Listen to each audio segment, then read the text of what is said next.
Hi, welcome back to the second in our series of business acumen and explanation of our formula.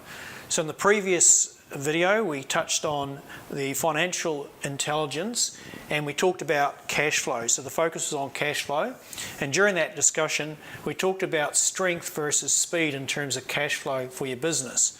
So we're now moving into the second video, which is about strategic execution, and I'll hand over to Scott. Yeah, thank you, Daryl.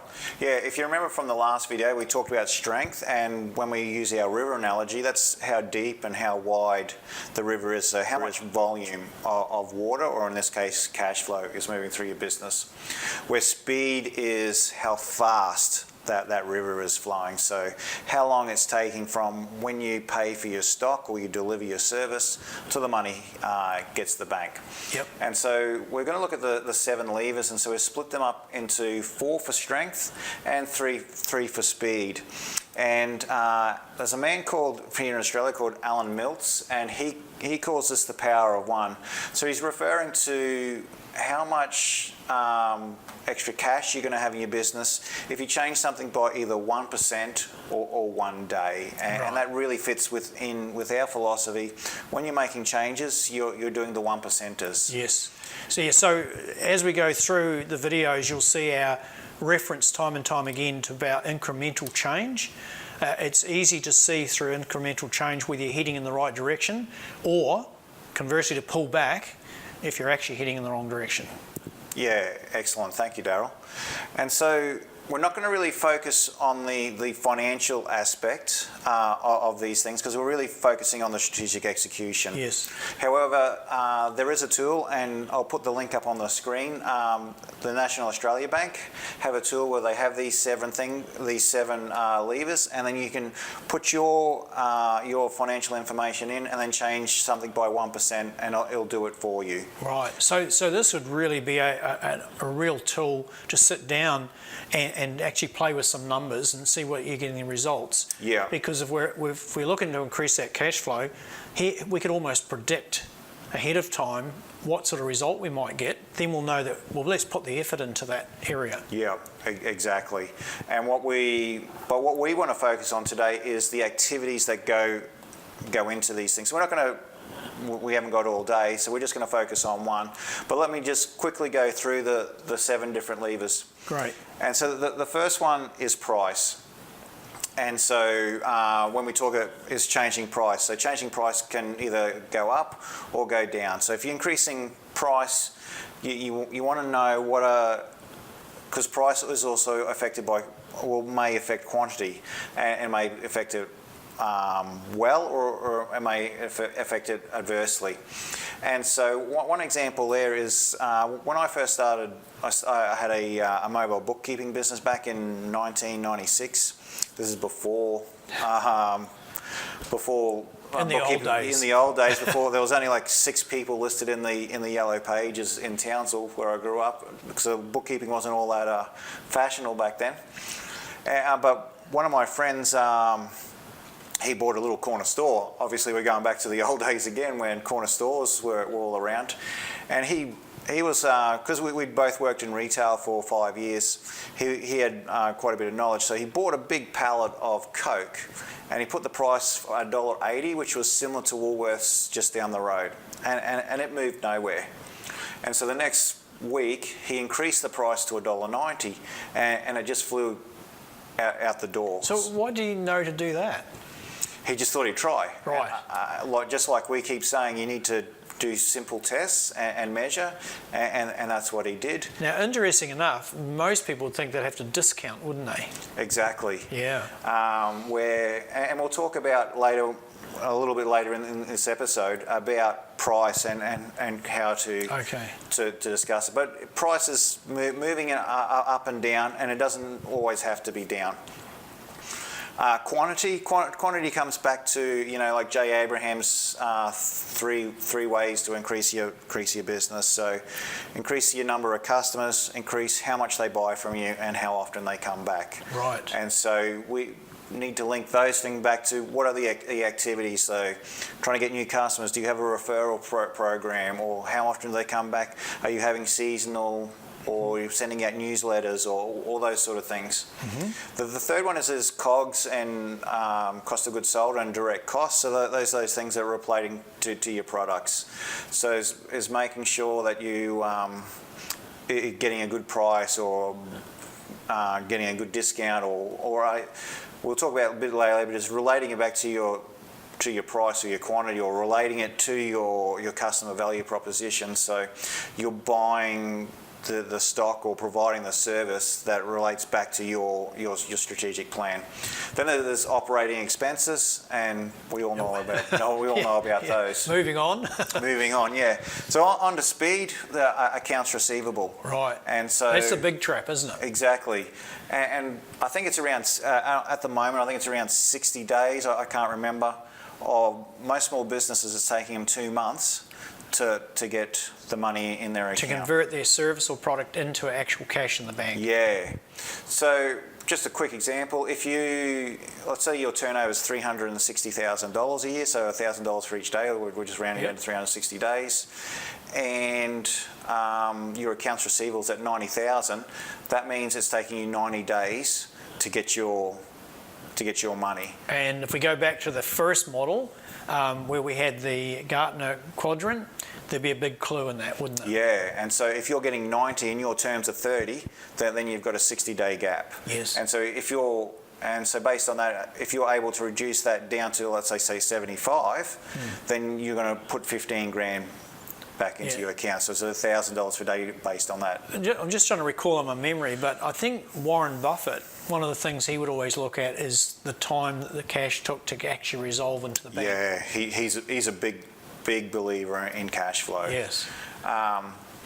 Similarly, symmetry is inventory, and so and this is a big problem, and we've seen it in clients recently. So if you've got too much stock, then your cash is held up, and we've seen instances where people have 515 days worth of cash. Yes. So let's say in our example of $360,000 in sales, and it's costing them $180,000 in COGS, or to buy at a 50% markup. So 500, or let's say 1.5 years that these people had inventory. So they had $270,000 sitting in inventory. And so and the worst thing too is some of that inventory in that example was actually had a shelf life. Yeah. So it was going to get to the point where if it wasn't moved within the shelf life period, then it was actually going to have no value. And another trap that people fall into is they don't write it off because they don't want to make it look like they have a loss. So they don't write it off. So then they end up paying tax. Yes. Based on not writing, because if they wrote that, say $20,000 off, then that's $6,000 in tax they're not paying on the company rate. And now, as you're listening to this, you'll be saying, yes, I know that, and I know this, and I know that, and that's great. But what we're trying to show through our business acumen, it's a whole lot of things coming together, and that's the critical part about this process, isn't it? Exactly. It's having a model or a checklist that you go through, so you're not having to remember everything. Yes. Because I can't remember everything. Yeah. And lastly is accounts payable, and sometimes business fall into the trap of paying things too quickly or before than they're due. We always recommend people pay things when they're due. Yep. But if you don't have the right systems and you're paying things in advance, it's an effect on cash flow. And another discussion for another time is we believe a lot in mental models and also rule of thumbs. Yeah. And that way you're equipped to be able to quickly assess the situation and know, yes, we're heading in the right way, we're not, I better do an intervention, find out what's going on. Yeah. Those are the things that can save a business. Exactly. And especially with these, we have our dashboards with our rule of thumbs on it, where it's green, orange, or red, Yep. and if it pops up, we need to go and look at something. Yes. So just quickly, let's have a look at price, and when we're talking about strategic execution, when we're talking about price. So many businesses spend a lot of time getting their products or getting their services right, but they don't spend as much time on price.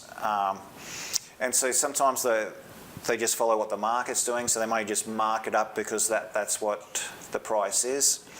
or they're not lining up their price with their strategy. Yes. So they're saying their strategy might be based on quality, Yes. but then they're pricing based on that their strategy is price. Yeah. And so when it comes to price, you really need to, first thing you need to do is link it back to your strategy. And one of the main factors of your strategy is your customer value proposition. So one of the tools that we use when we're dealing with strategy is from the business model canvas, and it's I think they call it the customer value proposition canvas. Yep. And so it's a great tool for just working out what your customers value, and then how that can relate back to price and your pricing structure. And so it's all about, like when we're talking about levers, is doing those 1%ers and making those little changes. And there's a great story by Stephen Levitt, you know the guy from Freakonomics? That's right, yeah. And he talks about when his consulting company, they were asked by a large fast food chain, he didn't say which one, and they had to go on and look at price, because that's what his background is in price. And what they noticed was at the chains or the franchises that had sold a lot of, or a higher percentage of Happy Meals or the children's meals, that people were less sensitive to price. Ah, interesting. And so what they did was they increased price at those stores that were... on all of their products?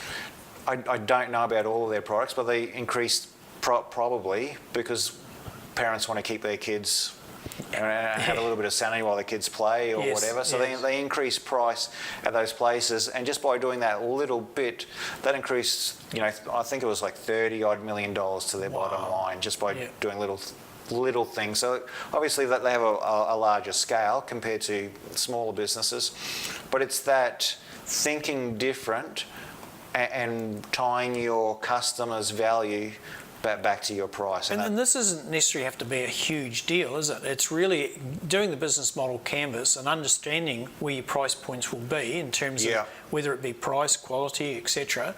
You can very quickly begin to zero in a starting point, and now having the context of cash flow and how to go about strategic execution to get the right things happening. Then the pieces start coming together, don't they? Yeah, exactly. I liken it to the old railway switch yard.